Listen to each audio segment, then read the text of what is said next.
बिस्मिल्लाहिर्रहमानिर्रहीम। अस्सलाम वालेकुम। कैसे हैं आप सब लोग? उम्मीद करती हूँ सब ठीक ठाक होंगे और अपने अपने घरों में खुश हो आबाद होंगे। और सब बताइए कि कैसे जा रहे हैं रोज़े, कैसा जा रहा है रमज़ान। उम्मीद है सबका अच्छा जा रहा होगा दिन। और हर एक बंदा, हर एक मुसलमान अपनी अपनी इबादतों में मसरूफ़ होंगे। सुबह से मैं मसरूफ़ थी। फिर कज़न के यहाँ चली गई। असल में मेरी कज़न को डाइवोर्स हो गया है और मैं कहती हूँ कि अल्लाह बस सब बेटियों के नसीब अच्छे करे, किसी का नसीब बुरा ना हो। हर औरत का नसीब, हर बेटी का नसीब, हर बहन का नसीब अच्छा करे। मेरी कज़न है और उसकी ये दूसरी शादी थी। फर्स्ट शादी उसकी हुई थी गैरों में, आउट ऑफ फैमिली से। जब शादी हुई तो ठीक ठाक था। फिर बाद में पता चला कि वो फिज़िकली फ़िट नहीं है। तो फिर इसका 6 महीने तक चला। फिर उसके बाद इलाज भी करवाया काफ़ी इसने, लेकिन फिर लड़ाई झगड़े भी बढ़ गए मतलब फैमिली में। तो फिर खुला लेनी पड़ गई। इसके भाई ने खुला ले ली थी। फिर इसकी ये शादी नहीं कर रही थी, मदर के साथ रहती थी। फादर इनके अलग रह रहे थे, उनकी दूसरी शादी हुई भी थी तो वो अपनी बीवी के साथ रह रहे थे। मदर इनकी रावलपिंडी में रहती थी। भाई था एक अपना नॉर्मल भाई था और एक भाई जो है मैरिड था। तो जब ये उनके साथ रह रही थी और सारा फिर कुछ साल गुजरे, फिर इसने अपना काम, जॉब करती थी, जॉब से करते करते अपना काम करना शुरू कर दिया और फर्नीचर का काम इसने शुरू किया। तो जब फर्नीचर का काम कर रही थी तो इसने अच्छा खासा शोरूम बना लिया था अपना फर्नीचर का। और अच्छा खासा चल रहा था, अपनी लाइफ में सेट थी, खुश थी, जी रही थी। तो फिर उसके बाद ऐसा हुआ कि हर एक बंदा मतलब कहने लगा कि शादी करो। और कुछ भाभी भी तंग करना शुरू हो गई, तो जिसकी वजह से उसने फिर शादी कर ली। शादी के लिए राज़ी होगी, मसले मसाइल चल रहे थे तो शादी के लिए राज़ी होगी, शादी की। और शादी की तो उस बंदे ने की भी दूसरी शादी थी जिससे शादी हुई। तो उससे बंदा वो इतना खुश रखता था, मतलब बाहर घुमाना फिराना, गजरे वगैरह दिलाना, हर एक चीज़। और 3 साल ऐसे ही खुशी खुशी गुजारे और उनके 2 बच्चे हुए, एक बेटा और अभी एक बेटी है 5 साल की। बेटा 1.5 साल का है। लेकिन अचानक से सुनने में आया कि उसको डाइवोर्स हो गया, उसको पेपर दे दिए हैं। तो पता चला कि पेपर क्यों दिए हैं, तो वो किसी लड़की के चक्कर में पेपर दिए हैं। और बंदे की अपनी एज 45 अबव होगी, लेकिन इसकी एज 32 है अभी। तो उसने डिवोर्स कर दिया, तो अभी इधर आ गई है। तो मैं कहती हूँ कि बहुत दुख होता है जब ऐसी बात सुनो किसी की, कि मतलब मर्द एक हुस्न के पीछे मतलब भागता है और जब अपनी बीवी हसीन हो, खूबसूरत हो, तो फिर उसके साथ ठीक रहता है। जब बच्चे पैदा हो जाएं तो फिर वो क्यों नज़रें बदल लेता है और वो बाहर दौड़ना शुरू हो जाता है। और उस एक गैर औरत की वजह से उसने अपने बच्चों को भी छोड़ दिया, ला ताल्लुक़ कर दिया। छोटे छोटे मासूम बच्चे, बिल्कुल छोटे मासूम बच्चे हैं। तो ऐसा क्यों करते हैं लोग? तो बड़ा ही दुख हुआ, बड़ा ही मैं सदमे में थी। अभी भी ऐसा ही है। और ये है वो छोटी सी मासूम सी बच्ची, 5 मंथ की एज में फादर ने इसे घर से अल्लाह ताल्लुक़ कर दिया है। बड़ी होकर ये क्या सोचेगी, ये कितनी ही बदनसीब बेटी है बेचारी। बस अल्लाह इसके नसीब अच्छे करे, आमीन सुम्मा आमीन। और बहुत दुख होता है कि मतलब जब मैं इसको देखती हूँ तो, क्योंकि ये बहुत ही कम एज में है और इसके फादर ने मतलब इस तरह इनको छोड़ दिया है। और साथ में ये बोला है कि मेरा बच्चों से कोई ताल्लुक़ नहीं, एक दूसरी औरत के लिए। तो जब मैं इस बच्ची को देखती हूँ और सोचती हूँ तो मुझे अपना दुख कम लगने लगता है, छोटा लगने लगता है। तो बस हमेशा यही दुआ करती हूँ कि अल्लाह सब बच्चियों के नसीब अच्छे करे, आमीन सुम्मा आमीन। और अल्लाह पे उम्मीद है अल्लाह कभी इनको कोई दुख ना दे। और मैं अक्सर ये दुआ करती हूँ कि कभी भी इनके बाप दादी का किया हुआ जो दूसरों के बच्चों के साथ कर रहे हैं वो मेरे बच्चों के साथ ना हो, क्योंकि कहते हैं कि ये मकफ़ात अमल होता है। और सुना है कि अगर कोई बाप किसी की बेटी के साथ गलत करता है तो उसकी अपनी बेटी के साथ भी वो होता है, मतलब वो उतारती है, कर्ज वो उतारती है। और मैं कहती हूँ कि अल्लाह ना करे कि मेरी बेटियों के साथ कभी भी कुछ भी ऐसा हो। अल्लाह मेरी बेटियों पे ये दिन ना लाए, मेरी बेटियाँ किसी का कर्ज अदा ना करें, आमीन सुम्मा आमीन। क्योंकि तकलीफ़ उस टाइम भी मुझे होगी और उनको तो नहीं होगी, ना बाप को होगी ना दादी को होगी, कि मेरी ही बेटियां हैं 3। और लोग जो है ना, जब किसी के साथ बुरा होता है बददुआएं देते हैं कि फ़लाँ की मतलब नस्ल के साथ ऐसा हो। तो कहती हूँ कि मेरी ही 3 बेटियां हैं, अल्लाह ना करे कि मेरी बच्चियों के साथ कभी ऐसा हो। बस अल्लाह इनके नसीब अच्छे करे। और यहाँ पे हो रही है इफ्तारी की तैयारी। तो यहाँ पे बहन जो है लकड़ी को आग लगा रही है। आलू को बॉईल करने के लिए, ताकि हम समोसे और चाट वगैरह बना सकें। तो यहाँ पे बहन मुझे आग लगा के दे रही हैं, क्योंकि मुझसे नहीं लग रही आग, और वो कहती हैं कि आओ तुमको आग लगा के दूँ, और मैं जो है ना फिर उसके ऊपर ये सब सामान रखूँ। और पकौड़े भी हम बाहर बनाएंगे, क्योंकि हमारे यहाँ गैस नहीं लगी हुई। चलें जी, हम भी बढ़ते हैं और आग लगाने की कोशिश करते हैं बहुत ही अरसे के बाद। और मुझे जो है ना बड़ा ही अच्छा लगता है ये कि मैं जो है ना इस जगह पे ऐसे बैठूं और चूल्हे के पास, और बहुत सी पुरानी यादें बचपन की, मतलब शादी से पहले की है, बचपन की नहीं, शादी से पहले की। जब ये वाला दौर होता था तो बड़ा ही पुरसुकून माहौल और ये सब बड़ा अच्छा लगता है। बहुत ही यादें बसी हैं इस चूल्हे के पास मेरी। वो टाइम बहुत याद आता है मुझे। खैर उस टाइम तो अपना ही सुकून था ज़िंदगी में, अपना ही मज़ा था। शादी के बाद तो सारे सुकून बर्बाद हो जाते हैं, मज़े ख़त्म हो जाते हैं, क्योंकि शादी के बाद और बहुत से किस्से कहानियाँ आ जाते हैं, और ज़िंदगी के मसले मसाइल शुरू हो जाते हैं। आगे की टफ़ लाइफ शुरू हो जाती है, और वो लाइफ बहुत अच्छी होती है जो शादी से पहले होती है।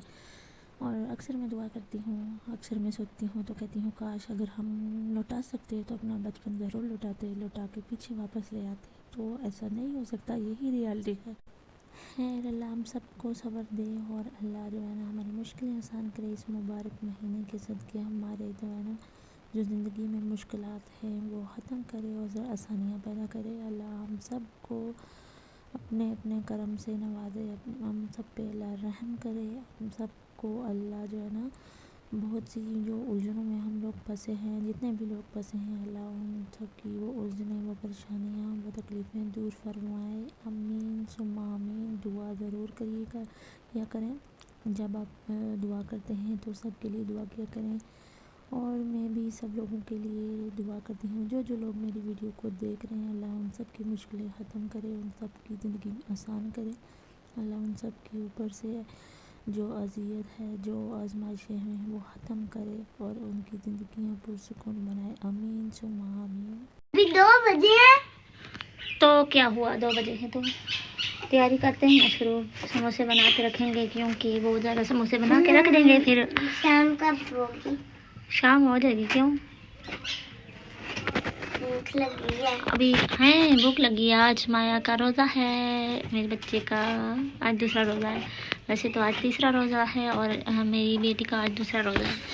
तो भूख लगी है तो सो जाओ थोड़ी देर, जाओ चलो चलो ना। प्यास भी लग रही है, सो जाओगी तो ठीक हो जाओगी ना, फिर जल्दी टाइम गुजरेगा, पता भी नहीं चलेगा, रोज़ा खुल जाएगा। जाओ सो जाओ। यार सुना करो ना, बात मानते हैं मामा की नहीं। सोते हैं ना, सो जाओ थोड़ी देर। सारे सोते हैं, बड़े भी सोते हैं रोज़ा रख के। चलो मैं यहाँ पे ही बैठूंगी। नहीं ना मेरा बच्चा, चलो सो जाओ। जो है ना 300-400 बना के रख देंगे ना, रोज़ टाइम ज़ाया होता है इतना, तो बना के रख देंगे, फिर बंदा फ्राई कर लेता है ना फ्रीज़ करके, जैसे घर में नहीं करते थे वैसे ही। जैसे घर में रोज़ में बना के रखते थे। हाँ रोज़ फ्राई करते थे। हाँ वो रोज़ फ्राई कर लेते थे ना, इसी तरह यहाँ पे भी करेंगे ना। अभी रोज़ थोड़े थोड़े फ्राई कर लेंगे। समोसे नहीं बनाने, रोल कुछ रोल बना लेंगे, कुछ समोसे बना लेंगे। तुम्हारे लिए रोल बना लूँगी मैं एक रोल खुद बनाऊंगी। अच्छा हाथ गंदे नहीं करो, चलो हाथ ख़राब हो जाएंगे। अभी कब रोल बनाओगे? अभी तो बॉयल करेंगे आलू, जब आलू बॉयल हो जाएंगे फिर सारा सामान बन जाएगा, फिर रोल बनाएंगे। कितना मज़ा आता है इस कमरे में ना, है ना? इस कमरे को एक लाइट लगा दो। यहाँ पे कुछ भी नहीं है, देखो ना बहुत छोटा कमरा है यहाँ पे, लेकिन बहुत मज़ा आ रहा है, सुकून है। तो मज़ा आ रहा है यहाँ पे, है ना? मज़ा आ रहा है ना? मुझे आ रहा है, बहुत अच्छा लग रहा है, सुकून है। क्या चाहिए? क्यों? क्योंकि हम चूल्हे में पकाते मज़ा नहीं आता, हम यहीं पे पकाया करेंगे। ये पकड़ो, ये कैसे रखते हैं पता नहीं, नानू रखती है। नहीं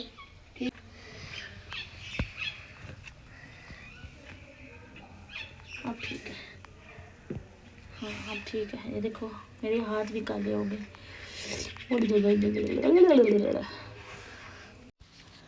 यहाँ पे बन रहे हैं समोसों की पट्टियाँ और रखा हुआ है साथ में चिकन बॉईल करने के लिए, क्योंकि समोसे वेजिटेबल और चिकन के बनाने हैं। और भाभी यहाँ पे बना रही है समोसे बनाने के लिए पट्टियाँ।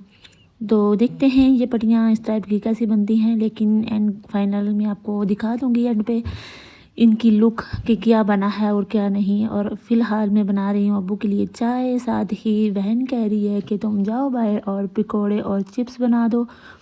तो मैंने कहा जी चलो, मैं चूल्हे के पास बैठी हूँ और काफ़ी टाइम के बाद ये जो है ना आग जलाती हूँ, क्योंकि बड़ा ही इसमें मज़ा आ रहा था, मुझे खैर सुकून मिल रहा था।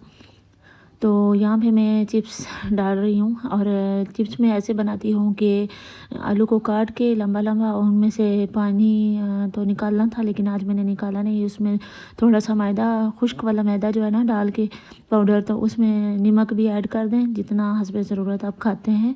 और साथ ही में आप अगर मेथी पाउडर हो तो वो डाल लें, अगर गरम मसाला पाउडर हो वो हस्बे ज़रूरत डाल लें। और कभी कभी मैं इसको फ्लेवर चेंज करने के लिए गरम मसाला पाउडर भी डाल देती हूँ, गार्लिक पाउडर भी डाल देती हूँ, उसको अच्छे से मिक्स कर देती हूँ। तो फिर उसके बाद फ्राई करने से उनका फ्लेवर इतना ही मज़ेदार, इतना टेस्टी आता है ना कि क्या ही बात है। और जो खाता है ना वो कहता है कि कैसे बनाए हैं आपने चिप्स। लेकिन आप देखने वाले एक बार ये तरीका ज़रूर ट्राई करिएगा, इंशाल्लाह आपको ज़रूर पसंद आएगा। और हम डाल रहे हैं अभी चिप्स, और ये जो ऑयल हम यूज़ करते हैं ना ये सरसों का होता है। सुना है कि ये बहुत अच्छा होता है, मेरी अम्मी कहती हैं कि ये बहुत अच्छा होता है सेहत के लिए, और जिस्म के दर्द नहीं होते, पता नहीं क्या क्या इस तरह तो बता रही होती हैं। तो फिर वही हमने ऐड किया है मस्टर्ड ऑयल। जो व्यूवर्स मेरी वीडियो को देख रहे हैं प्लीज़ कमेंट में बताइएगा कि आप लोग कैसे बनाते हैं चिप्स, और अपना रिव्यू दीजिएगा, फीडबैक ज़रूर दीजिएगा। और मेरे व्लॉग को ना लाइक ज़रूर करिएगा, आपकी सपोर्ट होगी तो ही जो है ना मेरा चैनल आगे बढ़ेगा। अभी साथ में हमने काट लिया है अनियन चाट बनाने के लिए, चना चाट बनाने के लिए, और साथ में हमने ये पकौड़ों का सामान भी रेडी कर लिया है ताकि पकौड़े भी बना सकें। ये सिस्टर पकौड़े का सामान तैयार कर रही हैं, मैंने अनियन काटा है और साथ में समोसे बनाने के लिए वेजिटेबल्स भी कट करके रख दी गई हैं। चलें जी, ये हो गया है रेडी हमारा समोसे बनाने के लिए मसाला तैयार, जिसमें हमने ये सारी चीज़ें ऐड की हैं, वेजिटेबल्स और चिकन, और चाइनीज़ समोसा बनाना है हमने, तो इसको रेडी कर लिया गया है। अब हम इसकी भराई करेंगे और साथ में फ्राई करेंगे। यहाँ पे फिर चना चाट भी तैयार हो गई है, और अभी जो है ना इसके ऊपर टमाटर वगैरह सब कुछ ऐड कर दिया है, इमली भी ऐड कर दी है, सारी चीज़ें। तो ये हो गई है हमारी तैयारी, और यहाँ पे हो गए समोसे सारे तैयार, और साथ में ये निकल के आ गए हैं मेरे वाले चिप्स रेडी होके। और खाने में ये बहुत ही मज़ेदार थे, वही समर में अभी कर रही हूँ। चिप्स मैंने एक दिन पहले बनाए थे और बहुत ही टेस्टी बने थे, और ये हो गई है रेडी हमारी अफ्तारी। चले जी, हमारी अफ्तारी हो गई है तैयार, और अभी हम आपसे इजाज़त चाहते हैं। अब उम्मीद है कि मेरा व्लॉग आपको अच्छा लगेगा, और दुआ में याद रखिएगा, व्लॉग को लाइक ज़रूर करिएगा, अपना बहुत सारा ख्याल रखिएगा। अल्लाह हाफ़िज़।